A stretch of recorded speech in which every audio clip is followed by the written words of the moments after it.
착각의 챔피언인 뇌는 어떤 생각이나 상상을 생생하게 반복하면 그것을 사실로 믿게 되고 그 생각과 관련된 화학물질을 순식간에 분비하여 전용 신경회로를 활성화시켜 스스로를 통제하게 된다. 반복된 생각이 자신의 마음과 몸 상태를 조절하고 통제하여 원하는 결과를 창조해낼 수 있는 준비 상태를 만들게 되는 것이다. 2016년 리우올림픽 펜싱 결승전에서 대한민국의 박상영 선수는 13대 9로 뒤지고 있는 상황에서 2라운드가 끝나고 1분간의 휴식 시간 동안 나는 할 수 있다, 나는 할 수 있다라는 자기 암시를 반복하며 할 수 있는 자신의 마음과 몸 상태를 만들어 스스로를 긍정적으로 통제하여 원하는 결과를 얻었다. 모든 사람이 상대 선수가 이길 것이라고 예측하고 있었지만 박상영 선수는 할 수 있다는 반복적인 암시를 통해 기적을 이루었다. 3라운드에서 14대 10까지 끌려다니던 박상영 선수는 침착하게 5점을 연달아 획득하면서 자신의 할 수 있다는 암시대로 기적적인 승리를 거두며 감격적인 금메달을 획득할 수 있었다.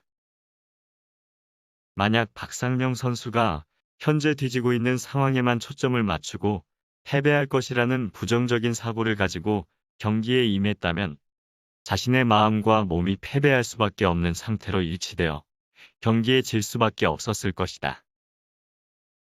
비록 큰 점수로 뒤지고 있었지만 지고 있는 상황이나 점수에 초점을 맞춘 것이 아니라 자기 암시를 통하여 지금 이 순간에 자신이 할 수 있는 최상의 선택을 하였기 때문에 남은 경기를 자신이 원하는 대로 이끌 수 있었다.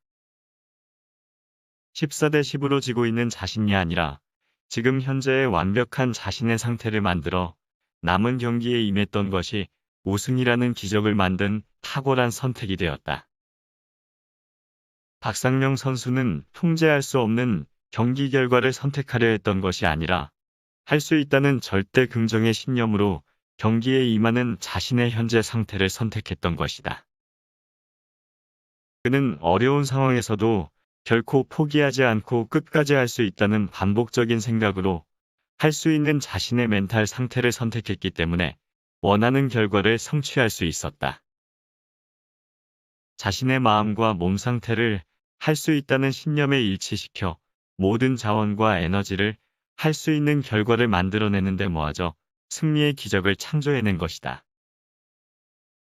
아무리 힘들고 어렵더라도 할 수 있다, 더 잘 될 것이다 라는 긍정적인 생각을 반복하여 믿음을 만들 수 있게 되면 그 믿음과 관련된 모든 신경회로가 활성화되고 자신과 환경의 긍정적인 자원을 일치시켜 불가능을 가능하게 만드는 기적을 창조할 수 있다.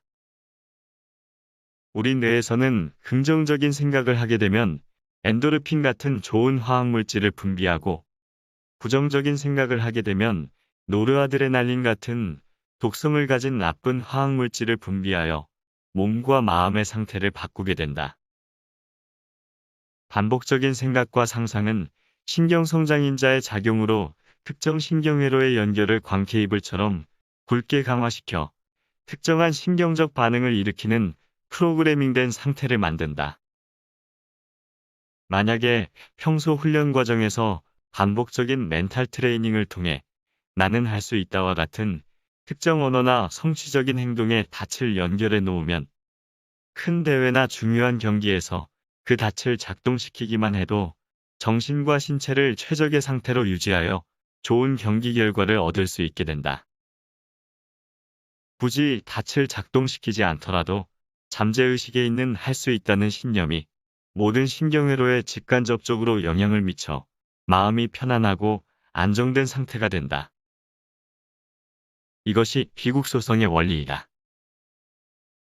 일반적으로 코치와 선수는 경기를 잘해야 한다고 생각하는데 경기를 잘해야 한다는 생각부터 바꾸어야 한다. 경기를 잘해야 한다는 강박적인 생각이 오히려 심리적 부담감과 불안을 일으킬 수도 있기 때문이다. 선수가 경기 상황에서 잘하려 하기보다 평소 훈련을 잘해야 하고 반복된 훈련 과정에서 긍정적인 멘탈 상태를 유지하며 운동 수행 능력을 일관성 있게 향상시키는 것이 먼저이다. 경기는 훈련에서 다듬은 자신의 실력을 공개된 장소에서 확인하는 요식행위이다. 그렇기 때문에 경기는 훈련처럼 하고 훈련을 경기처럼 하라는 말이 생긴 것이다. 그래서 평소에 반복적인 멘탈 트레이닝을 통해 최상의 멘탈 상태를 프로그래밍 시키는 것이 무엇보다 중요하다. 만약 전쟁을 이기기 위해서 한다면 패배할 수도 있다. 전쟁은 이길 수 있는 모든 준비를 완벽하게 한 후 승리를 확인하는 마지막 절차일 뿐이다. 미리 이겨놓고 전쟁을 하기 때문에 승리할 수밖에 없는 것이다.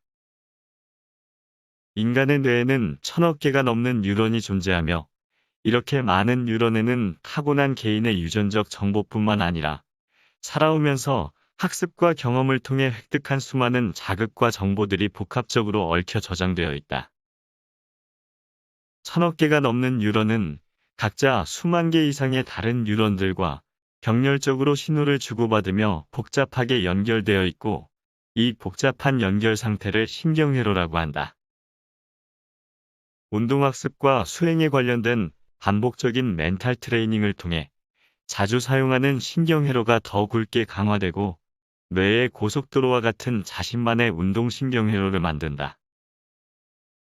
뇌의 신경회로는 우리의 반복된 생각과 언어, 행동에 의해 끊임없이 새로운 뇌신경회로의 연결을 다양하게 확장하거나 기존의 연결을 강화한다. 운동신경회로가 내연 기억화되어 의식적 관여 없이도 자동화되고 습관화될 때 자연스럽게 주의 집중과 몰입 상태를 만들 수 있게 된다. 운동학습 과정에서 필요한 기술과 동작은 반복 트레이닝을 통해 연결 회로를 광케이블처럼 굵게 강화시켜 일관성을 유지하도록 하는 것이 중요하며 그것을 바탕으로 뇌의 가소성을 활용하여 환경적 자극이나 정보를 원활하게 처리해야 한다.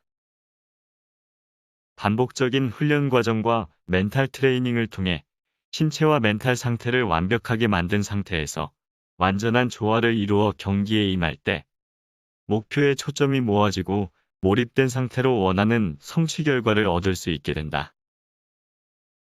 경기를 하기 전에 이미 승리할 수밖에 없는 자신의 상태를 만들었다면 경기장에서 긴장하거나 불안을 느낄 이유가 없다.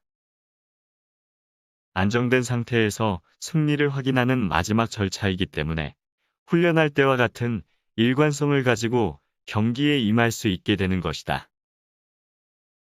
착각의 챔피언인 뇌는 무엇이든 반복하면 사실로 받아들이고 그것에 대한 믿음을 강화하여 그 믿음과 관련된 일관성 있는 결과를 얻게 해준다.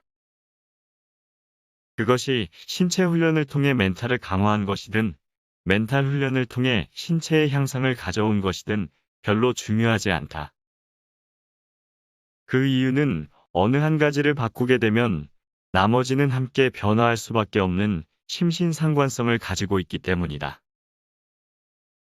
중요한 것은 완벽한 훈련을 통해 마음과 몸 상태를 최적의 상태로 만드는 것이다. 마음은 수평 상태의 고요함을 계속 유지하는 것이 아니라 내 외부적 자극과 정보에 의해 어느 정도의 높낮이를 유동적으로 만들게 된다. 이런 높낮이의 폭을 최대한 줄이는 것이 멘탈 훈련을 통해 가능하다.